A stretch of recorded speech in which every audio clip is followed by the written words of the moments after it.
It starts with reality. With Watch Dogs, it always starts with reality. It doesn't mean we cannot be imaginative or all of that, but in reality, hacking and people who break systems are pretty creative naturally. So we want to inspire ourselves from them.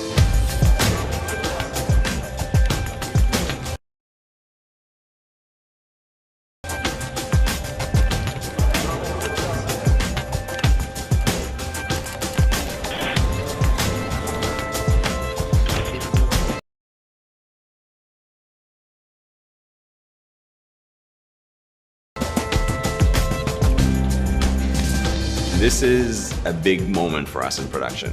Basically, all the parts of the game are colliding together for the first time. And for the past months, we've been able to play the game from beginning to end.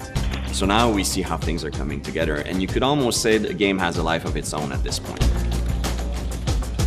When you finish a game after almost 5 years, you need to sleep on it a little bit. Then afterwards, what's exciting is when you start really understanding what you tried to do with the first game, what went well, what went less good, and also what the players have said. So Watch Dogs was, first of all, a new IP, which is a big deal. It means that you start from almost nothing. I think the new idea in Watch Dogs 1 was to talk about an hyper-connected society, something that was becoming very important in our day-to-day lives. Chicago was one of the most surveilled cities in North America, so we talked a lot about cameras and surveillance and being watched. When you played Watch Dogs, you probably played something you never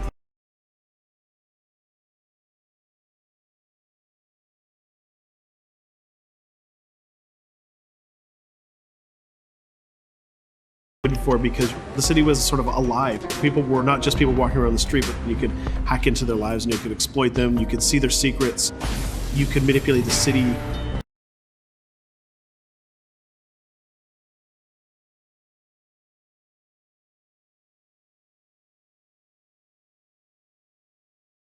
The bridges and the steam pipes and the traffic lights. What we basically created with Watch Dogs 1 was a playground where everything was connected. So finally shipping the game. Well, a lot of people were happy and excited. We also got a lot of feedback, and we listened to that feedback. I personally spent months reading forums and reading all of the player feedbacks I could see on the web. We wanted to know what people felt and what they wanted to get from the game and what we could improve in the future. At that point, we knew we were going to make a Watch Dogs 2.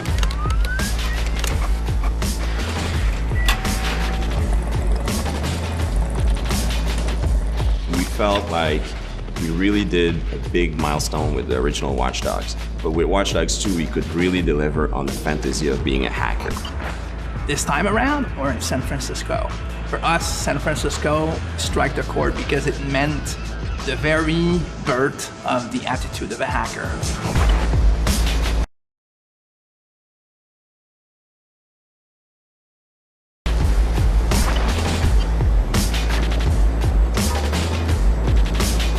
Shot here in San Francisco costs $350. Homes and smart houses are calibrated to anticipate your every need. You're listening to Rock the Grid.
Spaz if you want to, spaz if you want, spaz if you want to, spaz if you want.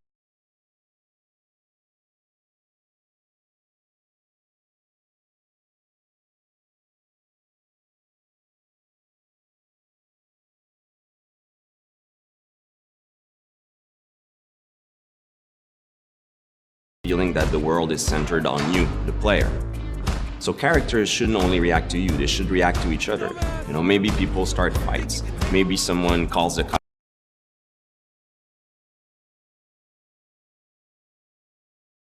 cops on someone else than you. Maybe a dog barks after someone else and chases him down the street.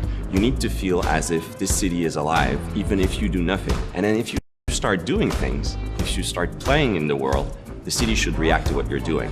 It should feel normal. It should surprise you also in how it reacts. We were really interested in the city itself. It almost feels like the Wild West of technology. And how couldn't you set something in the Wild West of technology? It's a world that has a lot of potential for gameplay. I mean, if you're a hacker and you go in Silicon Valley and you have the head office of some of the biggest tech company in the world, what will you do? Can you hack into those places? What will you find? So it's a very intriguing setting for a hacker who's exploring the world. So as we're crafting this world, we're putting in it all of the factions that should be in it. So for example, we have various criminal groups trying to fight over the underground of the city. We also have corporations trying to make money and potentially even manipulate people and society. And we also have other groups of hackers trying to tap into the technology that has been set up in the city. Once again, CTOS, the smart city system that was in the first Watch Dogs, is installed in San Francisco, and various people are trying to tap into it to exercise control, power, or to try to make money.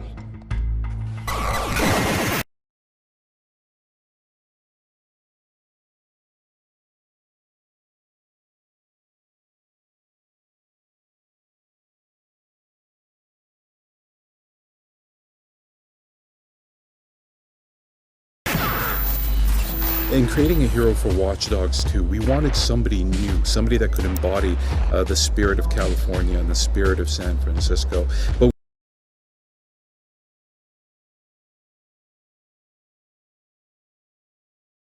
we needed somebody who was going to be really worthy of all the cool stuff that we wanted to do in the game. So, our hero in Watch Dogs 2 is Marcus Holloway. He's a young hacker, very brilliant in what he does because of the injustices that he's seen, both being from Oakland and also having been profiled the wrong way and being accused of a crime he actually didn't commit. That sort of made him go against the system.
In terms of visual, we always try to create iconic attributes to the character so that he can be memorable and people wants to play him, but still feels credible inside our world.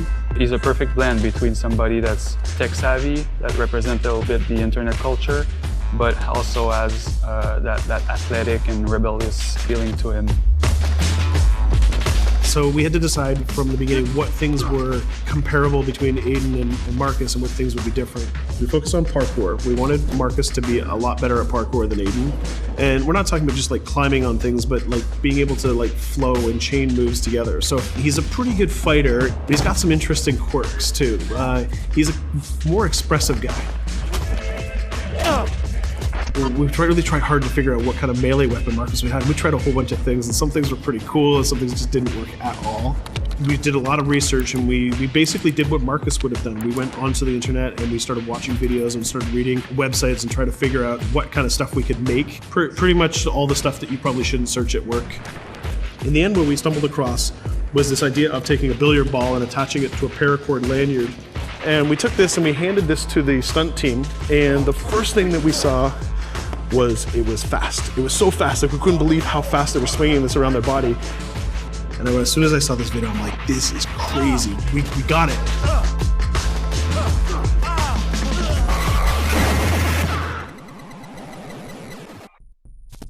Citizens of the world, may we have your attention. When we say we want to make a game about hacking, really a hacker, it's a culture, but you can have various motivations. The motivation we're excited about was what we call hacktivism, people who want to impact society and have ideals to defend. So just in the background and in the fantasy of it, you're not a hacker in Watch Dogs 2. You're a DedSec hacker. You're a member of a community. And you're doing grand stuff and big exposure of important information to society because you're not alone and you're working with other people. The first thing that you have to do when you're talking about hackers is you kind of have to respect where they came from originally. Their messages sound very serious, but there's also a lulzy element to it, the way they have fun with what they're saying. We took that and we said, okay, so what if this is the sort of the spirit of DedSec and of our heroes? What if their spirit is still rooted in the trolling, it's a joke, we're gonna have fun with it, but they still have something important to say. The DedSec visual was really important for me because it represents everything that's cool about Watch Dogs. It's stylized, it's edgy, and it's raw, and it's underground, tapping into the horror genre, tapping into the internet culture with all the memes, and also all the visual language of the internet. So there are various characters, various people inside of DedSec. Some are a bit more violent, some have more ideals, some are maybe more intellectual, but they all have in common that they want to fight to preserve a sense of freedom. They don't want people to abuse tech to take control over people. But, you know, I'm not saying they are knights, you know. they are rebellious, they do their own things, their own way, and they want to have fun. That's also one thing, is, you know, a sense of freedom, but also a sense of fun through that group. We are DedSec. Join us.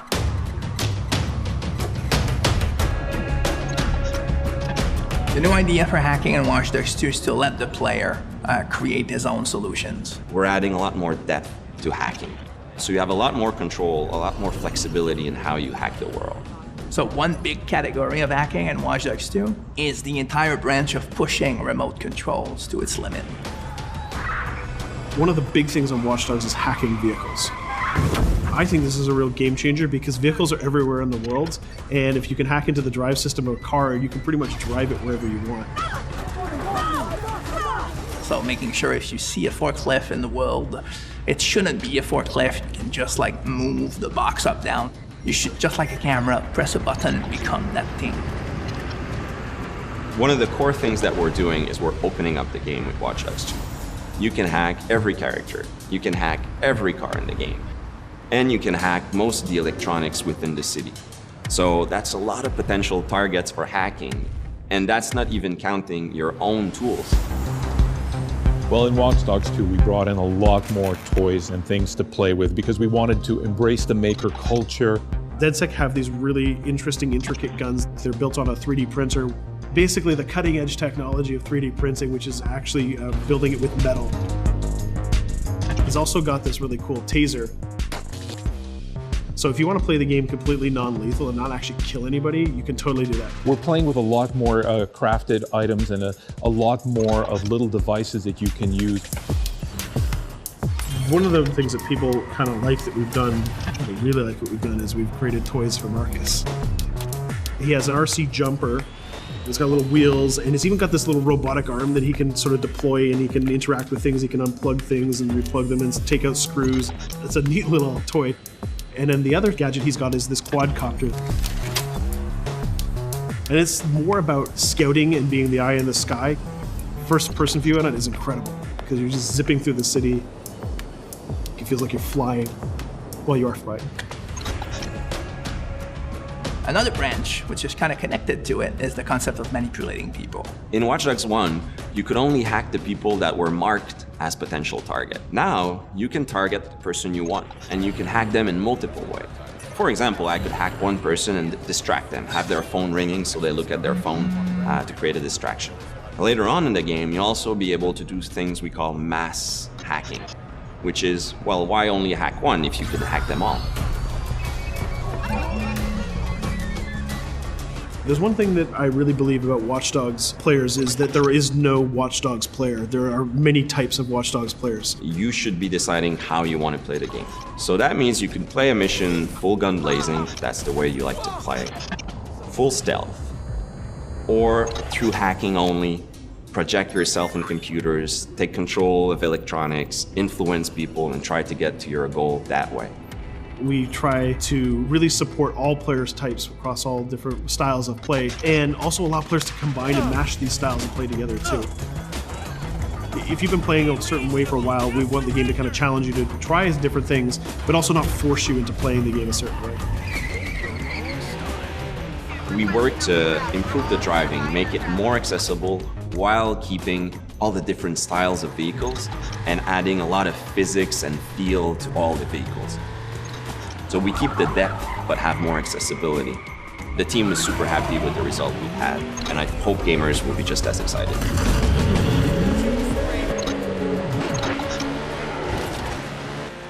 We are very excited by the potential of what we call seamless online. We start doing that in Watch Dogs 1, so we're expanding on that. We cross path with friends in the city.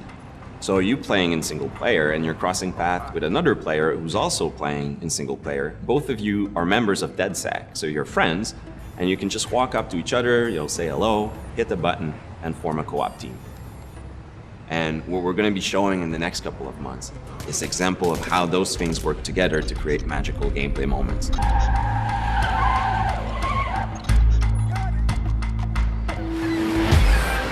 The city of San Francisco and the whole Bay Area is exciting. It's vast. You're going to find a ton of things to do that are unique to you. Basically build your own moments. Create a situation that you start laughing at and you say, wow, this happened, and you want to share it with friends. You don't want it just to be like a roller coaster or a theme park ride where I go through all the same beats as everybody else. You decide what you want to be spending your time doing. That can be multiplayer, that can be focusing on stories, that can be just exploring the world. Whichever activity you do, we're going to make sure you get rewarded to get you closer to the end game. That's kind of the promise we're making to gamers.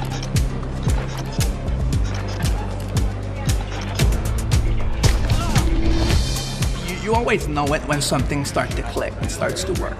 Everything changes. You stop seeing individual components, animations, or texture maps, or vehicles. You just start to see the experience as a whole. Changes on the floor. People get excited about it. This is it. It exists. We are always making the game with the player in mind. They have always been the driving force. When you come with a sequel that really earns its due, that really does a lot of new things, that has a lot of surprises, it's a great feeling. In the end, there's nothing more accurate than this. Looking at something, trying to understand it, solely for up with the system.